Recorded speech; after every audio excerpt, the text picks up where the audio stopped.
This is Randy Folliard with Yahweh's Restoration Ministry. We are excited to bring to you today, we received our book block. Now, book block is the Bible without the cover for the Restoration Study Bible. I want to share with you a few of the new improvements we have with this Bible. We are just so excited to bring this to you and what this Bible will offer. So come with me if you would. We're going to come into our studio here, and you might be able to see some of the equipment as we pass by. This is where it all happens. This is the audio board and the edit bay and edit area. So come with me if you would into our studio. And again, we have, this is called the book block. And just wanted to share with some of the new improvements. So number one, you can sort of see here the first edition, and let's compare this. Now keep in mind this is without the cover, so this is about another quarter inch. So this is a thicker Bible, about 400 more pages in all. So let's look at some of the improvements.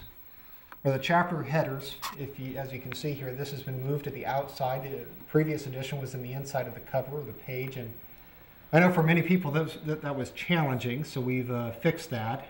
And we also find here chapter headers and subheaders.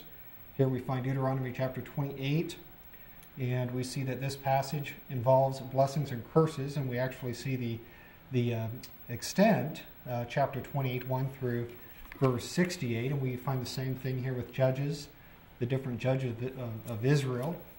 So great addition. I really love the chapter headings, and again we have subheadings. Here's Eliah's prayer, and we have this throughout the entire Bible, and we find here in Psalms 119 each of the Hebrew letters and the name of that letter. So that's one of the improvements we have. Another improvement we have is found in the back. We've expanded the topical reference, so instead of just the reference, we have the first few words of each passage.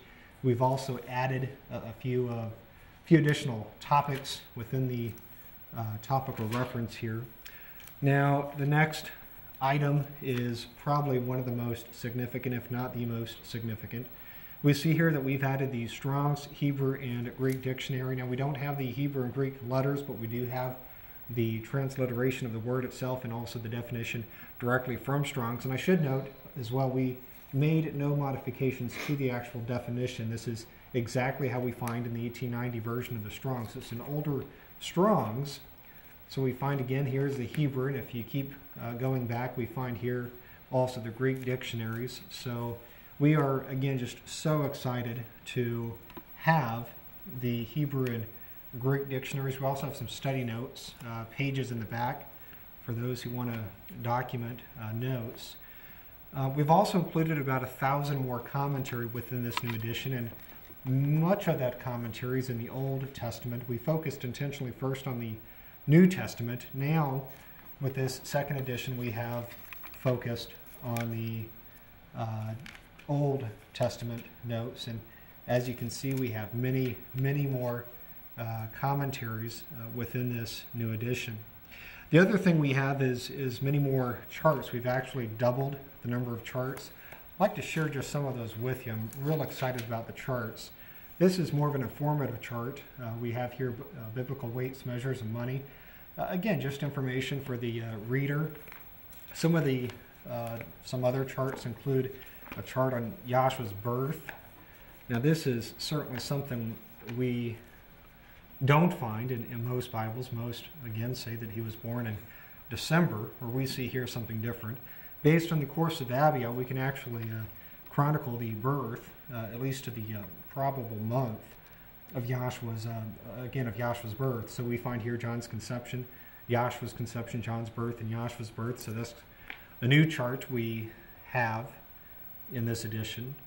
One of my favorite charts is the Hebrew and Greek alphabets, as we find in the beginning of the New Testament. So here we have the Hebrew alphabet, and what's great about this is it has a different type of Hebrew letters along with some of the other languages like Aramaic and Phoenician.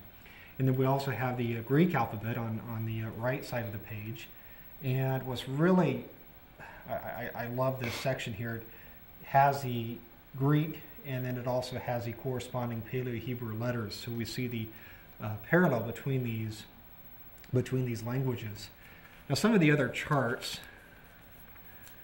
people, they really have a hard time with prophecy and eschatology and how all this will work out in the end.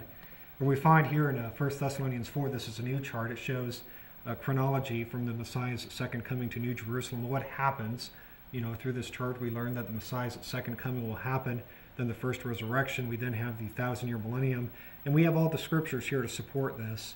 Next, we have the second resurrection after the millennium, and then in the end, we see here that New Jerusalem. We also have a chart here on the resurrections.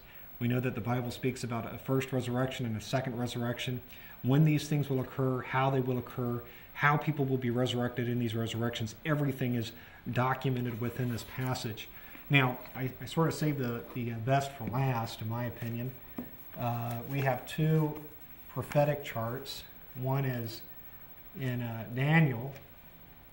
Actually, we have a few charts in Daniel, but one that I really like is Daniel chapter 2. Here we find the metallic image. This is the image that Daniel prophesied to Nebuchadnezzar. And we have this image that represents Babylon, Medo-Persia, Greece, Rome, and then also the 10 toes, which we believe are probably Arab nations, as we find in Psalms 83. So again, this is a great chart. Another great chart. Let me make sure here you have time to focus on that. So again, this is a chart we find in Daniel. Another chart we find is in Revelation chapter 6. This is of the four horsemen. So I'm going to let you look at that for just a moment here. But this chart shows a white horse, red horse, black horse, and pale horse. It talks about what each of these represent and how they even parallel with the Olivet prophecy we find within the commentary. But the white horse here symbolizes a deception, likely the man of sin. The red horse represents war. The black horse represents death and the drought and plagues, famines, and again the pale horse would in the end represent the death from the other plagues. So again, we find many more charts. It's just an amazing Bible. We hope that you would consider investing in one of these. I don't believe that there's a better study tool out there today than what we've done. This has been a collaboration of 20, 30 different believers and 4 separate elders, about 150 years worth of experience. This is a great tool. This is a great addition. Many improvements from the first. And again, just encourage you to purchase this, to invest in one.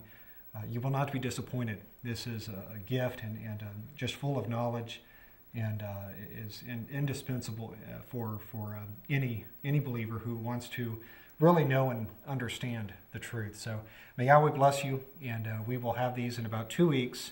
And hopefully, again, you will invest and be able to benefit from this extraordinary Bible. May Yahweh bless you.